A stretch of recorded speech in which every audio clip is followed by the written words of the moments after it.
Greetings, everyone. Welcome to Hearthcenter, your Tuesday night show, today on a Wednesday, bringing you the hottest news in THL. I'm one of your hosts, Lotus Knight, and I am joined by my favorite cast of crew here. We have Super Chicken on my left. Chicken, how are you? I'm doing great, thanks. I was pretty well. It's been a bit since we've been here, and we've had actually Right? two balance matches and a mini set drop. So there's been lots of changes since our last show, and lots of stuff to cover. So I'm excited to jump into it. For sure. I mean, we've seen Druid completely gutted twice, and it isn't a class anymore, right, Geranium? Yes, surely it is not a class. I definitely did not watch all of the top Legend games be Druid versus Druid. I mean, yeah, they took away something that gave it a lot of teeth against control. So perhaps we'll see that in THL at least, that there's more of a counter meta that can now exist. Maybe it's just still too fast. I don't know. Maybe. Azalea, welcome to the show tonight as well. Hello. Anything you want to say before we begin? No, I was just super happy to be here and excited to talk about what's happened in THL in the last couple of weeks. For sure. So just to recap how our show is going to go today, we're going to start by going over Player of the Week. Then we're going to hop into Hero and Legacy series, both with their respective PPRs right after. We're going to move on to our commercial, and right after the commercial, we're going to do our raffle. Finally, we're going to finish with good old Pro Series. That said, everyone ready to go? Yeah, let's Absolutely. jump in. Heck yeah. Okay, we start with Hero Series, where Azalea is going to tell us, actually, Geranium is going to tell us about APM Always Playoff Mode facing F2L Black. Yeah. So this is the only match that went Teal Conference's way last week, with APM taking a big win over F2L Black. Second. Where's the match? It went going off of memory because I don't see where the stats Oh, are. it is a. Do you want? Oh yeah, Molestar played first. That's right. Azalea, do you Yeah, want to Molestar start played and then Geranium takes over? Sure. Well, I can. No, I remember it. Oh, okay. Yeah, Molestar won Game 5 over Rebobson. I think I played next. I Yep. played against Seth and I swept. Yep. Then I believe Pace. it went to. Pace and Copa. Oh, was Pace next? Okay, I thought it was you Yeah. versus Epicat. Either way, Pace No. won Game 4. It was lost Game 1 and Oh, then was it? swept Maybe. over Copa. And you played around the same time. Yeah, we played. Epicat went back and forth with Azalea and ended winning Game 5. And then the Yep. only match to go F2L's way was Starlax won Game 4 over Gimmyland. Yeah. Azalea, anything you want to add about this match? Yeah, I think that our team. I mean, two of these matches were played very early. I don't even know if the mini set was out for Rebobson versus Molestar. So that would be why there's Warlock and the Shaman being banned, because that would have been pre-patch.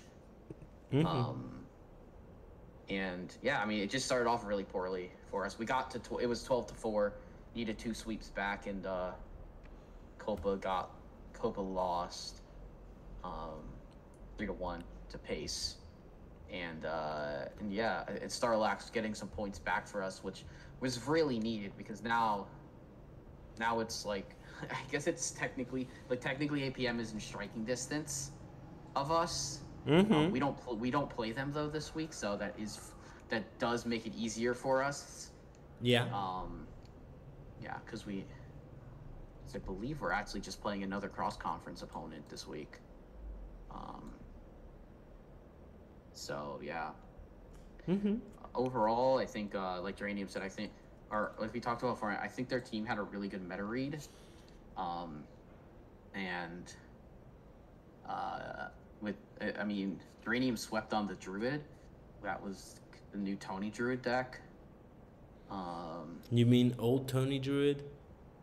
Yeah, it was new at the time, but now it's nerfed We twice. played Thursday, which was 2 days, I think, after it was like discovered. Yeah. Oh, okay. And that's pretty like that. Yeah, like, and obviously like me nor Starlax brought Druid, and that's probably more of a play style bring than an actual like misread, because I knew that the Druid deck existed. I did not have time Mm-hmm. to practice. I did not have time to practice the Druid deck. And what happened in our match? Oh, I guess my match was super interesting. Game 5, unfortunately, was like I think it was winnable on my end, but I just messed up just enough for a Thaddeus Warlock that played Slime on turn 3 to beat my Nature Shaman.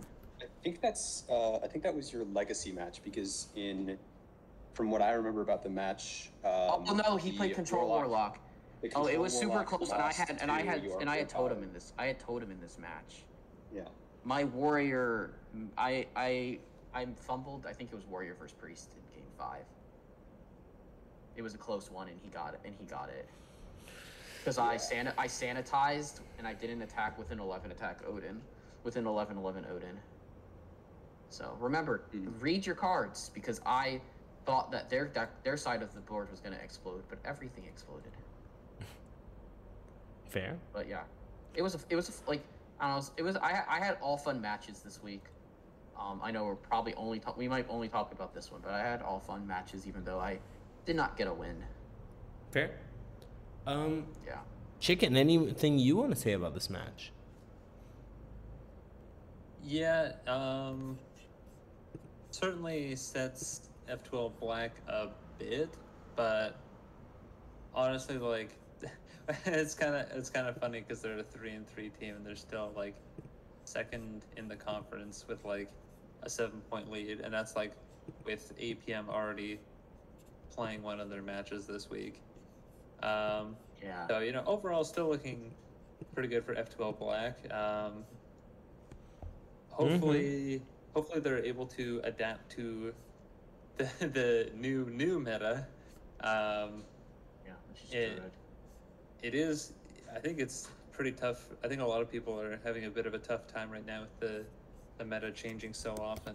But I'd say most of the usual suspects are still pretty solid. So I think if they are a team that struggles to innovate new decks, I think they'll still be fine. Yeah. It's fair. Anyone wants to say anything else about this match?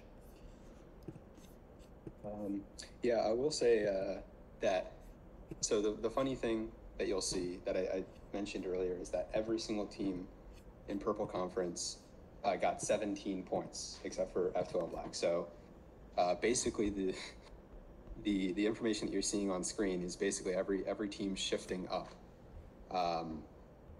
but not actually changing hands all that much. So we'll see when we get to the standings. But yeah, this was impactful, but not that impactful because F12 Black was so far ahead of going into the week. Now, let's talk about something more surprising here, just to change things a bit. While Chicken tells us about the match, his name is actually Jonas, beating 22 Diamonds version. How did that go, Chicken?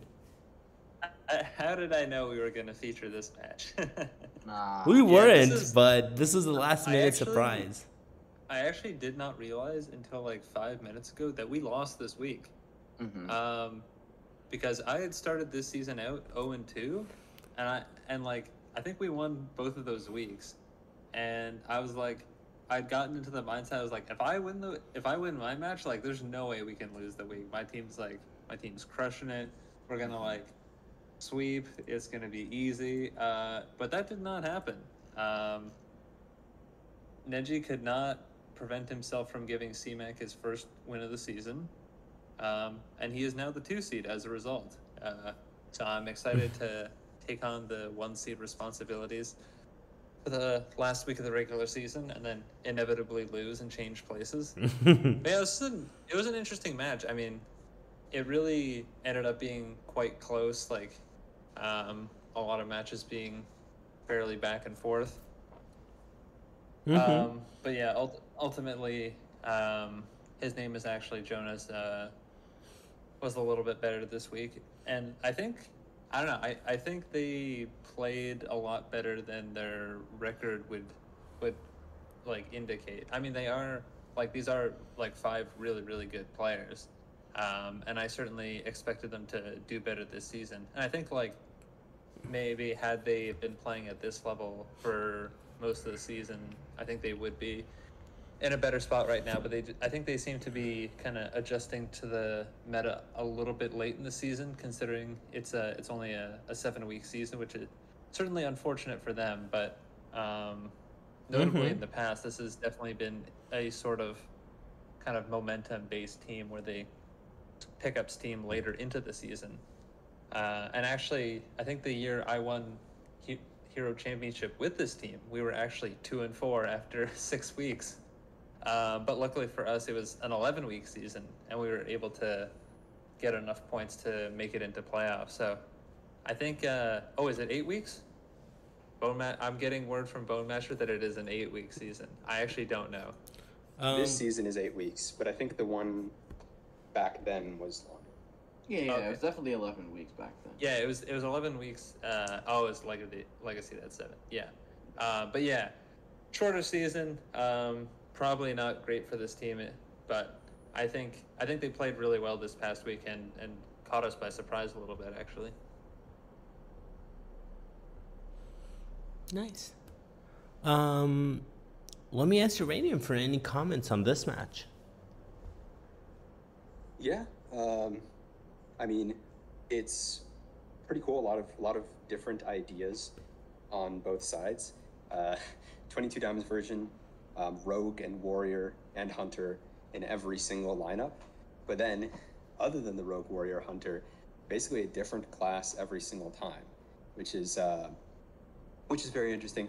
The mages, I believe, right after Naga Mage getting nerfed as well. I know that changed a lot of people's lineups. So seeing that the mage was still actually successful, both players who brought that one, might mean that the people who are looking to bring mage for this week might actually have some hope with it. And yeah, I will also say that CMAC 9, Skirt, you kidding me?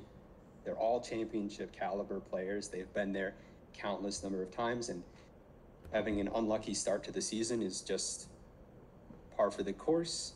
Unfortunately, I think the race is just a little bit too tight. There's not enough teams to where they can't sneak in and then keep swinging momentum all the way through playoffs.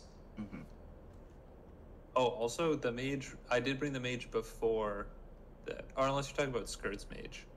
Oh, okay, yeah. Skirt's mage was definitely after. Yours was before. Is okay. Yeah. Who knows what that mage could be? On chickens. Well, so let's take a look at the standings here. Azalea, what do the standings look like in the end? Standings. So we'll start in Teal Conference. Top of Teal Conference, top of Hero Series is always playoff mode with 107 points and a 5-1 record. Below them is 22 Diamonds version at 98 points and a 4-2 record. Dr. Boom's Puzzlers in third place, 90 points and a 3-3 record. Harvard of the Northeast, which has a win already on the week.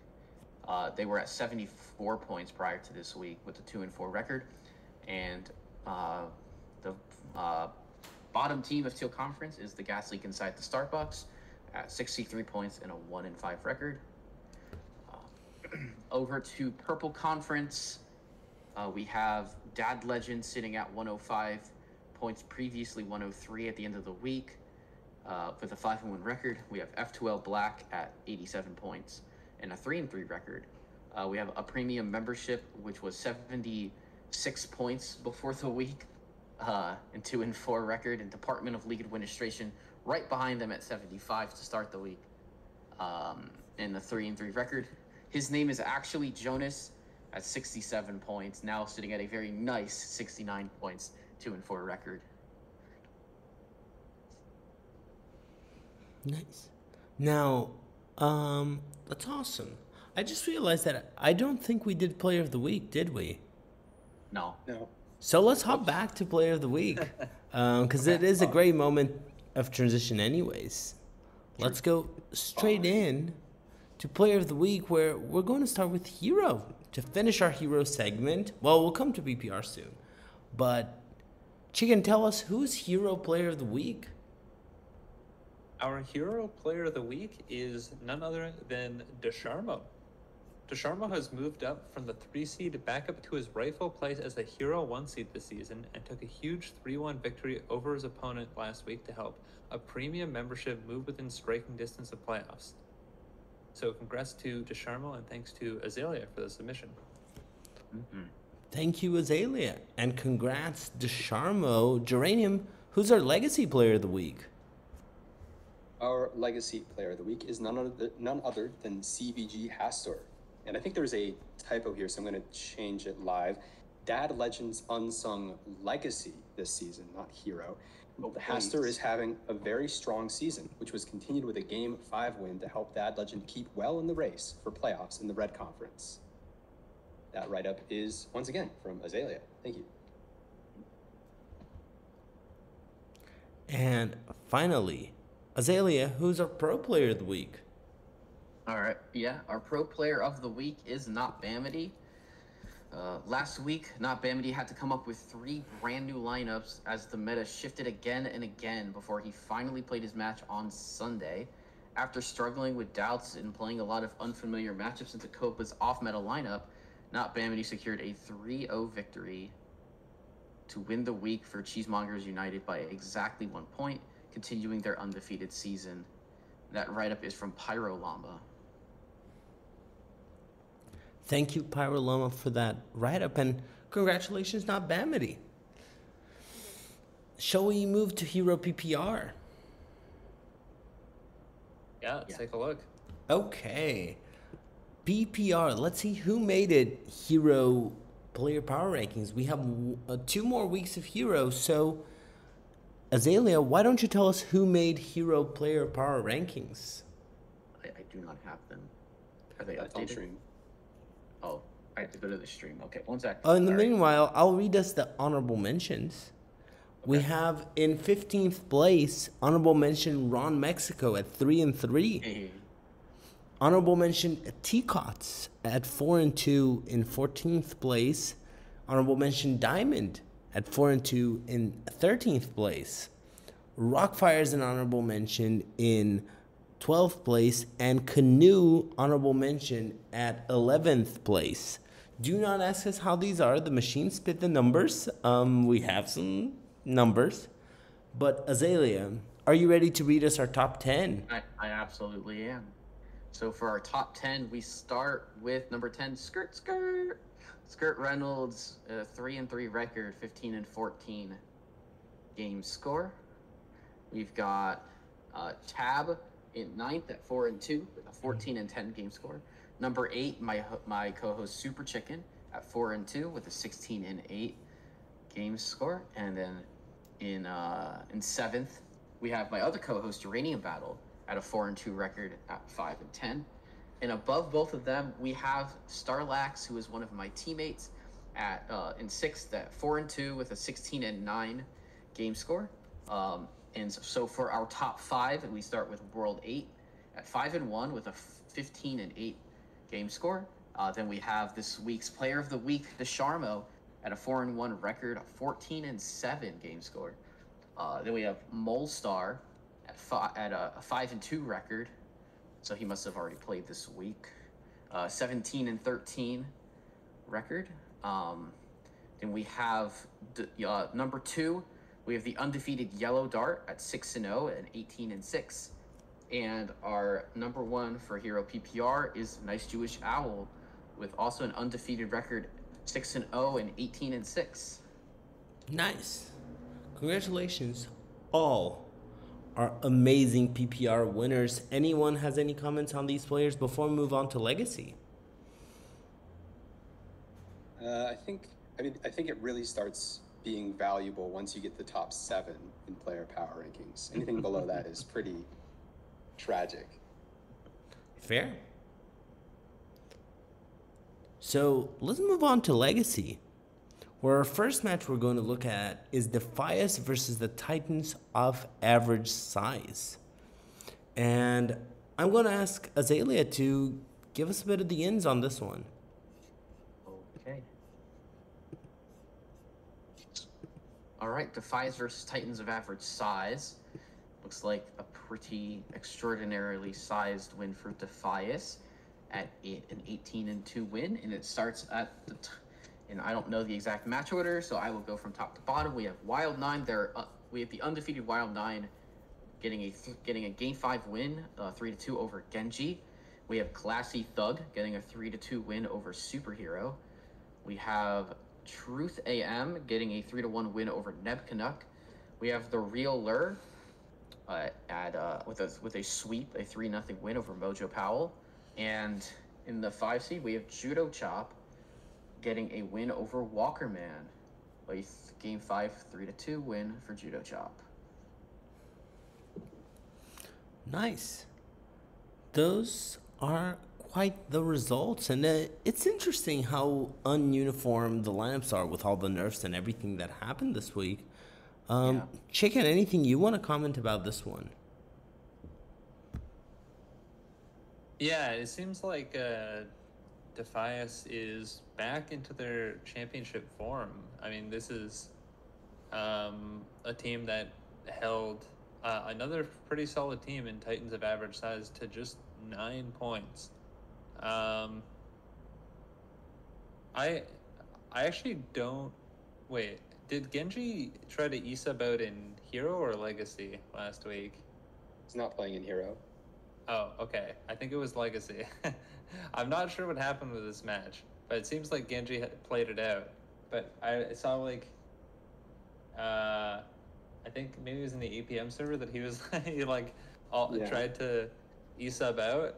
So I'm not really sure what happened there, but he did manage to get 2 games against the undefeated Wild 9, who is on his way to another MVP season potentially. I think he won Pro MVP last year. Was that? Yeah, he was. Yeah, he was the last undefeated.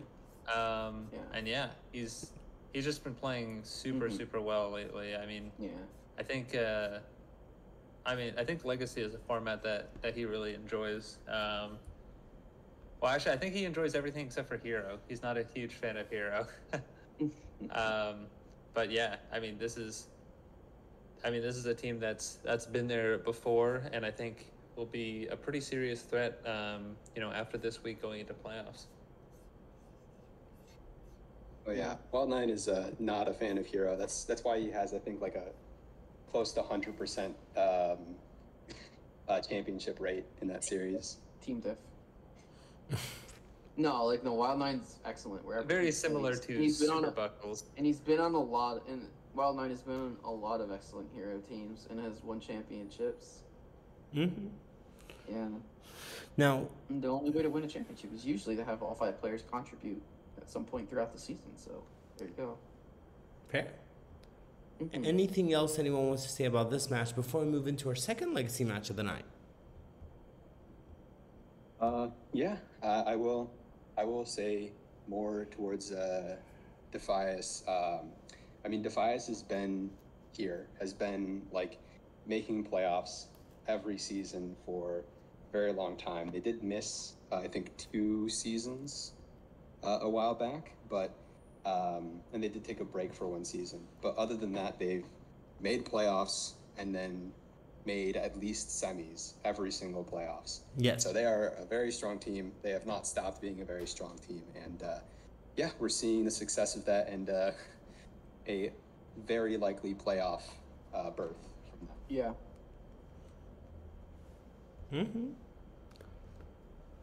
It's true. We're going to see another season of just the Fias doing well. It's been happening for quite a while, so let's see if they can make it. But let's take a look at our other legacy match. I'll stick with Zayla to tell us about AFG versus the standard THL Degenerates. Okay. So we'll this match. I was actually very surprised at the outcome of this match. I thought that our teams were very, very close in kind of all the seeds. We all were pretty close. But it went very much in our favor. To start, first match I believe was Charup versus Saku. And that went 3-1 for Charup. I'm gonna go and just check and make sure I have everything kind of in order. Yeah, it started with Charup, and then I believe I played next. I played very shortly after Charup, and I lost. No, sorry, I did not play next. Anyways, I believe Neji got a 3-2 over Memnarch. And Ron, I think the week was pretty much won when Ron got a 3-0 over Bomdi. No, might have been Copa's win over Joltsy, but yeah, Joltsy coming in with a clutch sub for the week for Sheep. Yeah, so it was just a regular sub. But yeah, Joltsy got a point against one of the undefeated players. My match went to 5 with Risen on Sunday. It was very, very close. I ended up losing game 5. And yeah, it was like I said, I was talking with Risen, and I said I thought that the fact that it was like this lopsided was pretty surprising. And this was a huge week for us because we were trailing STD before this week started in points. And kind of maybe more fortunately for the for Dad Legend, who was kind of right on that outskirts. This has kind of cemented that there's going to be a race, kind of a last week race between Dad Legend and STD for playoffs. So, but yeah, 18-8 win for AFG, and I'm really, really happy with how my team has been performing this season. Yeah. Chicken, anything to add here? Yeah, when we played AFG in like week 2 or week 1, I don't remember what week.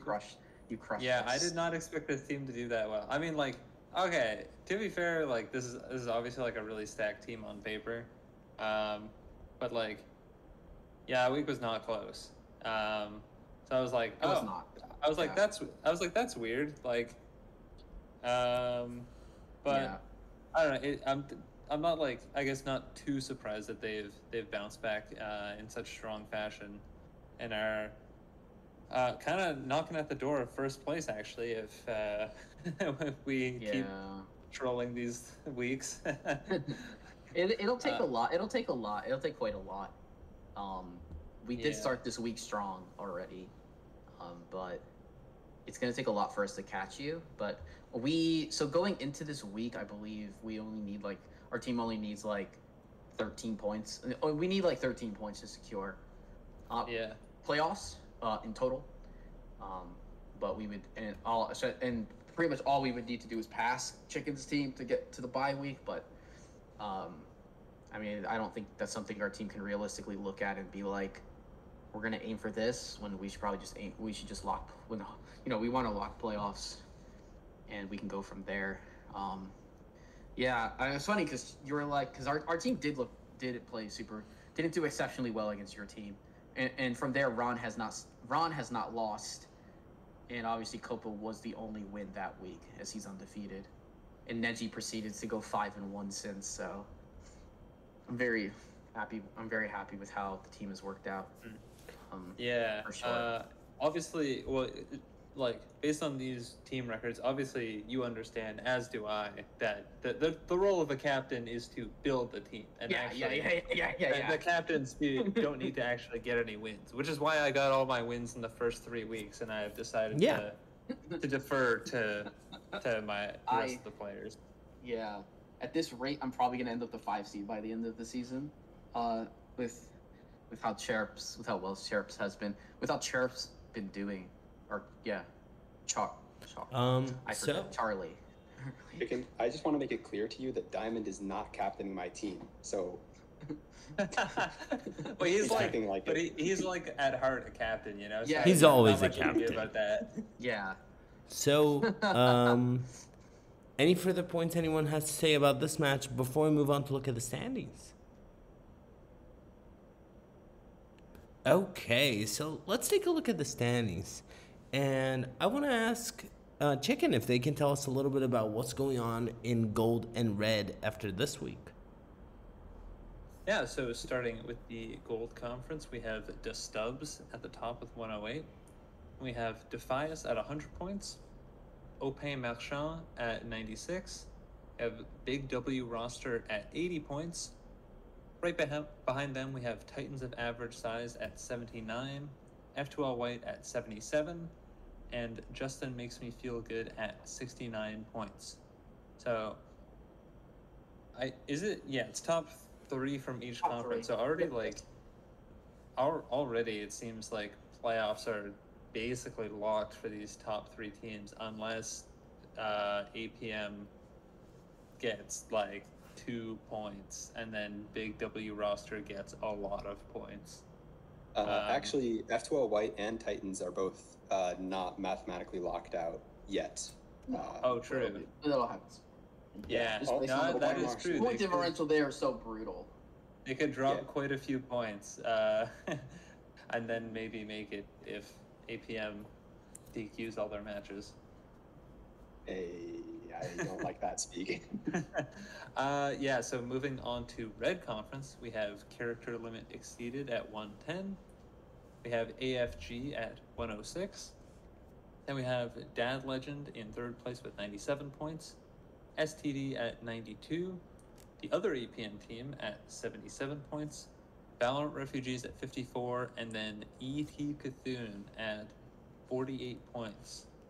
So yeah, definitely turned out to be a less balanced conference in Red, especially with Valorant Refugees and ET Cthulhu having tough seasons. I find ET Cthulhu quite surprising because I do too. I mean, just a couple seasons ago in Legacy, they were quite a strong team, and we're definitely, I think, at least made it past the first round in playoffs, or maybe they had the bye. But I remember, I think they won their. ET Cthulhu was really good 2 or 3 seasons ago, like you said. Yeah. So yeah, this is quite surprising for me, especially because they were quite tough to play against in the past. But we'll have to see for next season if they're able to bounce back. I think the Valorant Refugees team, I think they were mostly players I had not played against before. Yeah. I think they were all new-ish. Older players, some of them. Okay. Very old players, yeah.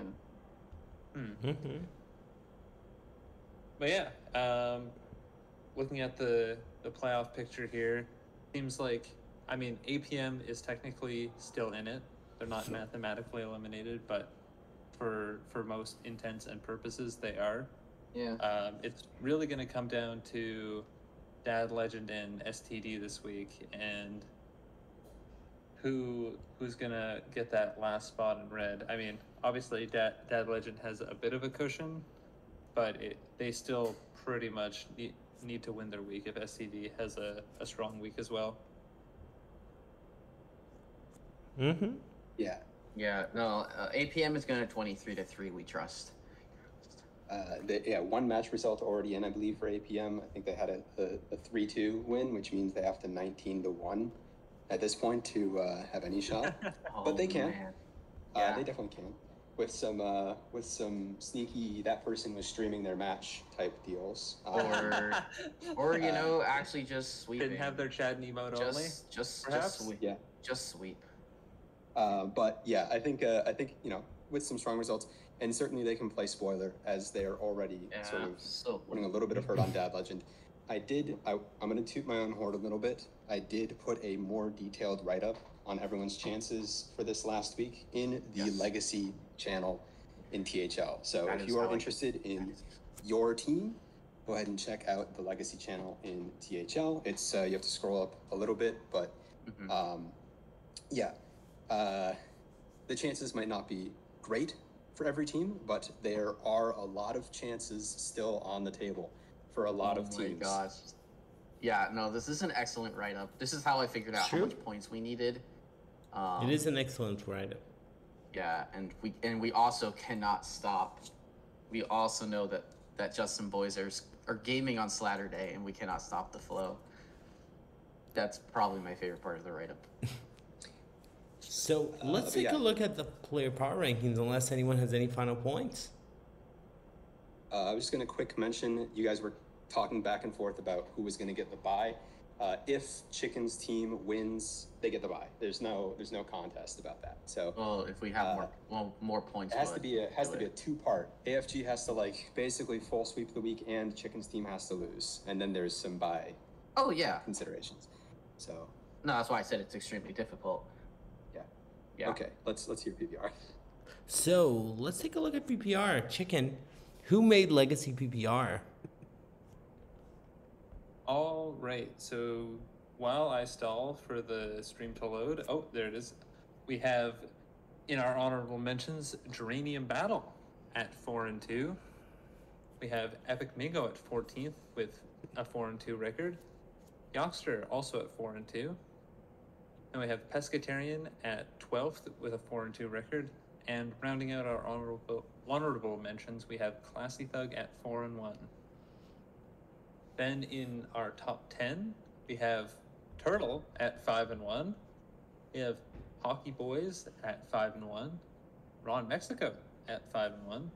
Skirt Reynolds, interestingly enough, also at 5-1, with a very impressive 17-4 game score, I might add. Then in 6th place, we have Tab with a 17-7 game score at 5-1. Aster with a 16-12 game score at 5-1. You Kitten Me at 5-1 with a 17-6 game score. Lemur at 5-1 with a 17-7 game score. And we have our 2 remaining undefeated players in Legacy that have played all their matches, that is. We have Wild9 with an 18-10 game score. And then the number 1 player in Legacy is Copa with a 6-0 record and an 18-7 game score. So congrats to everyone that made the Legacy player power rankings. And if you don't see your name on this list, it's not your fault. You didn't need to win more matches. It is entirely Marty's fault. Yeah. As always, DM Marty if you don't like it. Just flood his inbox. He loves it. Please don't actually do that. Take the get banned challenge. Yeah. So, with that, congrats to everyone. Congratulations to all our Legacy player power ranking players. And let's move back to the main screen where we are going to have our commercial, but right before our commercial, we have a raffle tonight. So everyone who played on stream has a raffle ticket. You can check your number on the spreadsheet I posted, but Chicken has a random number generator and is going to give us a number between 2 and 49 from that number generator to tell us who actually won that ticket. So go ahead, Chicken, generate us a number. All right, I am going to click the generate button. And the number is 3. 3. So whoever's number is 3, you have won.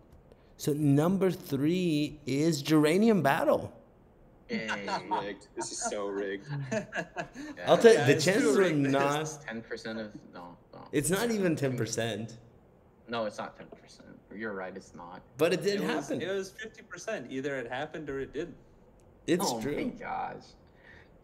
No, congrats on winning. Yeah, My guy. congratulations, Geranium Battle. We will be in touch with you to let you know about packs. You can spam your rigged emotes all you want in chat. We will repeat a raffle the next time. So please let us know, play on stream, and we will have you for the next raffle. Just FYI, yeah, it's going to be all the matches in starting this week onwards. They're going to be for raffle tickets. So the more you play, the higher your chance is. And the tickets are reset. So whoever had a ticket for this one, it doesn't count for the next one. So with that, I'm going to ask Geranium, since he just won the raffle, can you read our commercial, Geranium? Yes, I can. Just give me 1 second to plug in my computer so that I don't cut out halfway through. Okay.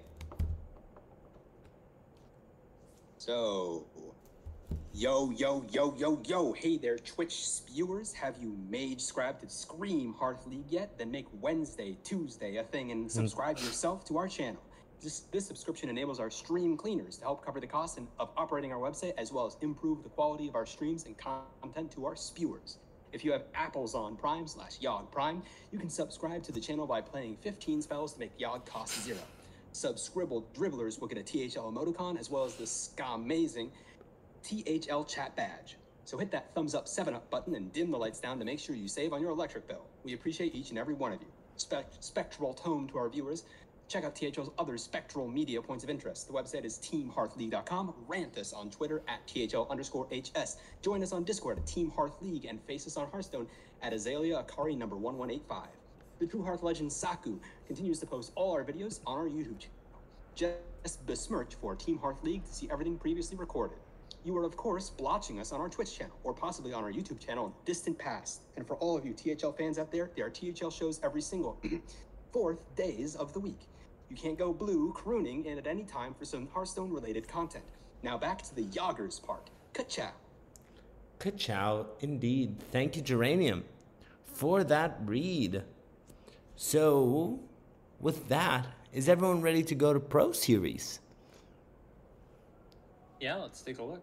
Let's take a look. So we're going to start by looking at the Aussie Pro Mafia facing the aggressively proud Mages. And I'm going to ask our APM specialist, Geranium Battle, to tell us what happened.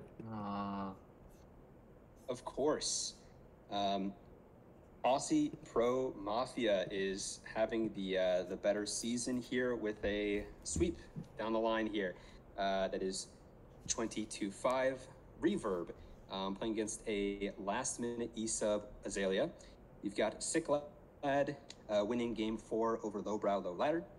Maxi ended up sweeping a Harmless Dog. Oddlaw ended up taking game 5 over Ring 13. And Bone Master got the sweep over Walker Man.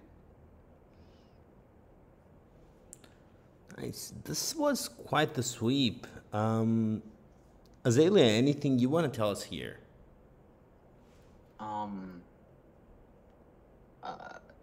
I will say my match versus Reverb was extremely close.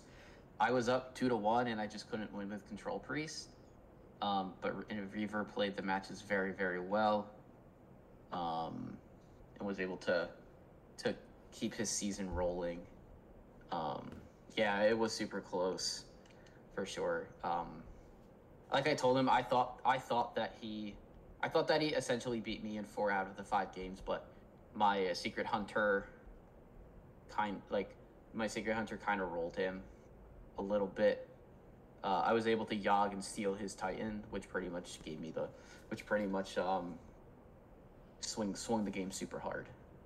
But I thought that he pretty much outplayed me the rest of that game. Mm-hmm. And for the other matches, I don't know a lot of the details. But it looks like APM did a number on us, and they are far ahead of every other team in Pro this season so far. Yeah, really strong showing by the Aussie Pro Mafia here, and really strong showing in Pro as a whole. Chicken, anything you want to say about this match? Yeah, this APM or like Aussie Pro Mafia team really gave my team some trouble earlier this season. As you can see, they're 6-0, so we did not win that week. And they've been really on a tear ever since. I mean, the team is just, I mean, like everyone on the team is doing really well, top to bottom. Yeah, I mean, it kind of like poses the question: is like, is this the year that APM wins in Pro? Like, this is kind of at least like points wise, this is the strongest team they've ever had in Pro. So It's one of the strongest pro teams ever, points yeah, wise. no, you Like, do kind of have to wonder if this is the APM season. So I mean, we'll have to see going into playoffs, but yeah, no, this team is certainly they're the real deal, and they're a tough team to beat. Considering that no one has done it yet. So yeah, it'll be curious to see like how the other teams that have played them already try to adjust in playoffs. I know like I my match versus Maxi was pretty crazy when I played against him. I know I will not be bringing Drum Druid because it got swept. So that is, I will at least be making that adjustment if we play them again in the playoffs. And it's quite possible that we will. So yeah, I mean, big props to this team, and yeah, good luck to them in playoffs. Since you mentioned points, I went back and I checked historically what the best final points per weeks were for teams in Pro, and it looks like the highest ever was 18.3. So the fact that they're above 20 is like That's insane. Nuts. Yeah. Now, let's move to Black Conference, where we have our leader CMU almost lose or tie a match. Chicken, tell us about that match. CMU facing, remember, the Titans. Yeah, I think it's one of those, on paper, this should be super easy for CMU. Like, they will blink and they'll have gotten 23 points on the week, and that'll be it. But remember, the Titans put up a really good fight. Yeah, Hustle, Elbom, and Jammies all picked up wins for their team, but unfortunately they were just a point short of getting that tie, and then yeah, a couple points short of getting the win. Yeah, that's tough. I mean, would have been really nice to see, remember the Titans be able to pick up kind of a, I don't know, like a feel good win, even though their season is pretty much over. And to get so close kind of is too bad. I noticed that Copa brought a nice Jewish owl-esque lineup in what appears to be trying to beat Warrior. I'm pretty sure that's the only thing Earthen Paladin can do. Yep. Having watched Turtle play a few games of it. It beats Warrior. But yeah, unfortunately, he did not beat the Warrior as he got swept 3-0. But yeah, I don't know if I mean, I certainly have targeted certain decks before, but trying to target anything with Earthen Paladin is maybe not the most advisable course of action, because that deck is so bad. Like, Paladin is so bad right now. It's crazy. Sometimes you just hit face and you win. And yeah, Earthen Paladin is like the not third best Paladin archetype when, like, in a meta where Paladin kind of sucks. So worse than Dancing Paladin. Yeah, I was about to say. Yeah. So we're looking at Dude Paladin, Aggro Paladin. Yeah, I mean, you could even say fifth if you want to split up pure paladin into like the weapon version and like the dude version.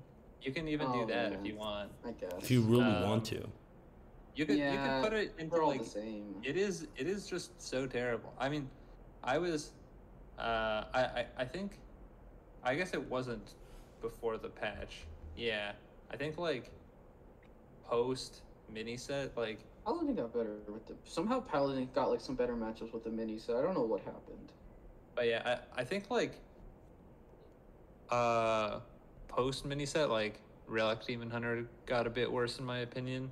Mm-hmm. Because it just like didn't really get anything better, and like a lot of other decks improved quite a bit. I mean, Demon Hunter got the sweet draw cards. Sure. That is sort of true. DH. It is a tough meta for Relic DH, I think, because I think so many decks are just like shipping damage face, and like Relic Demon Hunter really has no way of dealing with that. Where like in the past they would just create infinite threats against like a control warrior or something, and then the control warrior would eventually run out of removal. But now it really doesn't matter because like they have no healing, so they're basically at like I don't know, but not 30 health. I guess maybe like like 40-ish health if you include like the Silver Moon Arcanists and the Unleash spells just hitting face. Yeah. But yeah, it's a tough scene. Even like against Hunter, it's tough. Like if they get off board and just like start slinging stuff at your face, it's really tough to deal with that too. So Man, I'm not like too sad about Relic Demon Hunter sucking, but yeah, it's not a great meta for it. I would like to note that Moonbeam Druid got banned in one of the games. It's funny because that's actually like this set of matchups. Like, yeah, Moonbeam Druid actually would be fine into like half of random dude's decks. Maybe actually Curse Warlock too. It's actually 3 decks that it could win against potentially. I don't know if it could beat Hunter, but can beat Warrior. Hustle definitely sniffed out what random dude was going to bring. With Relic DH, Moonbeam Druid, and Nature Shaman to counter pure control. Yeah. Now, Geranium, after this match, can you tell us what the standings are looking like? Of course, Black Conference is still topped by Cheesemongers United with a close lead there, 105 points, undefeated 5-0-1 record. Brushy Tuna right behind them, 102 points, 4-2 record. F2L right behind them. I think they just faced each other last week, and they are 101 points with a 3-3 record. That's pretty crazy. 101 points with a 3-3 record. Then we have the Imp Osters. They are at 78 points, 3-3 record. Opportunistic Pro Players, 72 points, 2-4 record. And Remember the Titans, 63 points, 1-5 record. Top 3 teams from each conference will make it, by the way. So there's a little bit of a divide there. But Imposters getting 23 points is 101 points.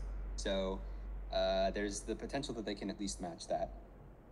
Pink Conference on the other side, Aussie Pro Mafia, as we could see, had very good season, 121 points, 6-0 team record. Collegiate Player Retirement Home is 108 points with a 4-1-1 record. Then Finn's Femboys, 86 points with a 4-2 record. Swagoy is at 76 with a 2-4 record. Aggressively Proud Mages is at 63 with a 1-5 record. And then AFG Pros is at 47 points with a 0-6 record. So that one, Finn's Femboys are definitely much less safe than F2L was on the other side. Is it top 3 for Pink? It is top 3 of both sides, yeah. Oh, okay. And we have 2 more weeks.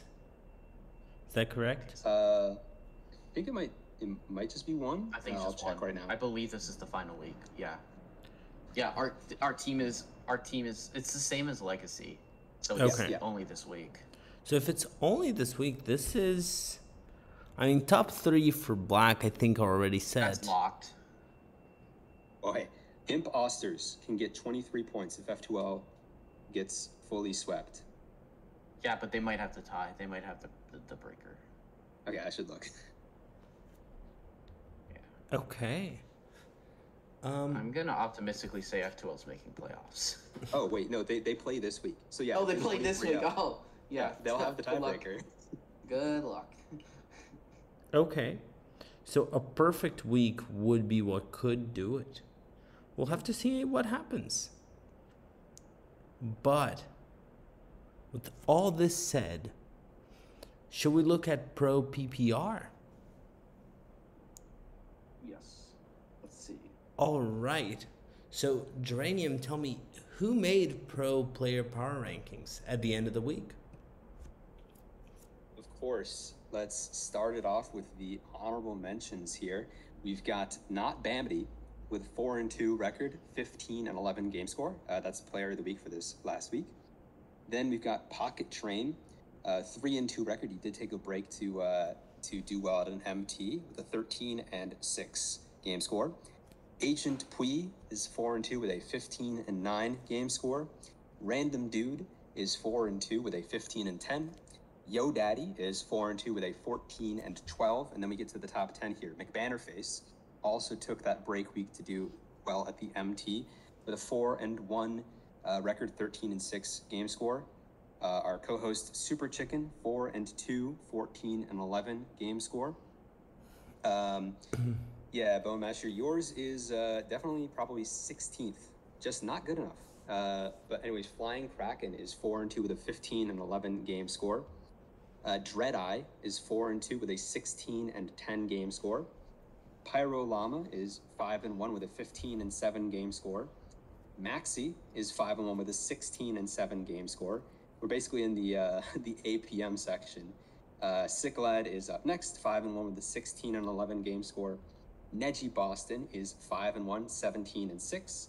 Reverb is undefeated, 6-0, 18-6, but that's not as good as Judgment, who's 5-1 with a 17-10 game score.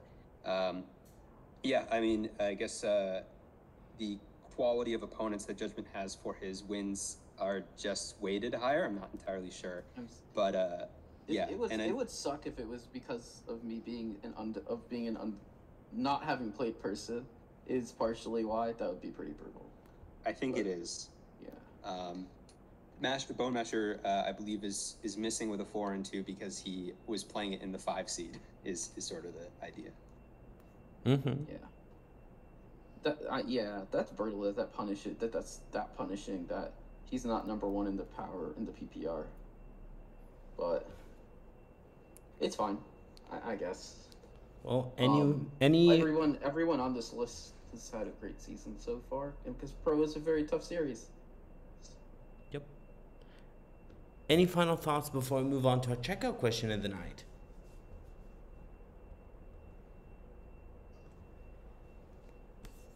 All right, so I'm moving us back to our main screen for our checkout question tonight.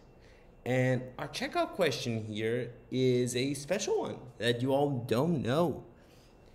And a lot changed last week with nerfs and balance changes and whatever.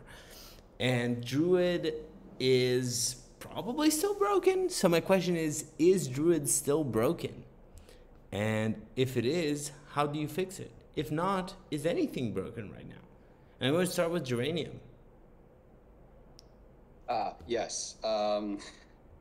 So, in my opinion, Druid still does a lot of disgusting stuff and gains a lot of armor, which is really good in a lot of specific matchups.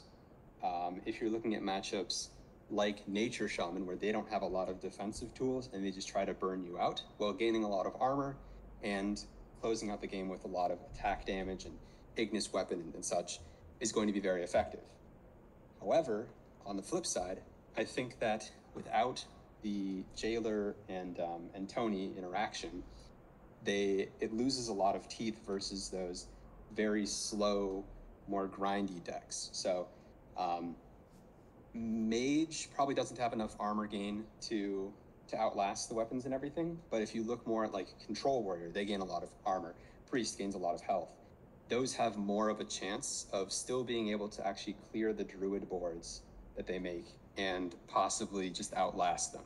So I think actually Druid got a lot more towards the power curve with just deleting the jailer. Okay. Chicken, is Druid fixed? What do you think? Yeah, I think I do kind of agree with that. It's definitely a deck that was already somewhat susceptible to cards like Dirty Rat, and that like there are some very key minions in there that kind of can win the game on their own. So I think now that's a little bit like